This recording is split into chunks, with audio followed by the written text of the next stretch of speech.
Thomas, vi skal lige have styr på, hvad der lige er sket. Ja, jeg synes næsten, du skal fortælle det. Okay. Mig og Thomas har kørt helt ud til østkysten nu. Det er rigtig smukt. Og vi har gået hele dagen, siden vi kørte fra Dunedin, og tænkt på, at vi skulle have kylling i karry med ris i dag. Vi har kørt hinanden op. Og vi har kørt hinanden op, og vi har pisket en stemning op omkring den kylling. Vi har ikke fået frokost.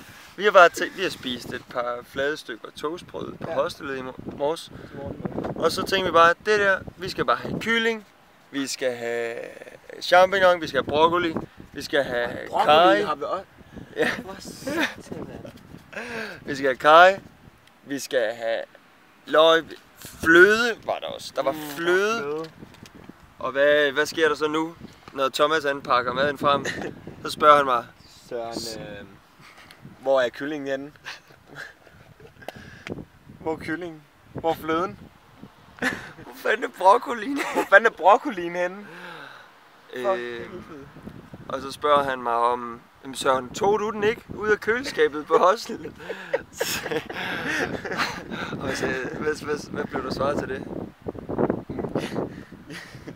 Det gav jeg ikke engang. Jeg har ikke skænket det en tanke. Du havde ikke skænket det en tanke, og jeg var helt sikker på, at du havde haft det med. Thomas troede, at jeg havde det med, og jeg har slet ikke tænkt over, at vi skulle huske det.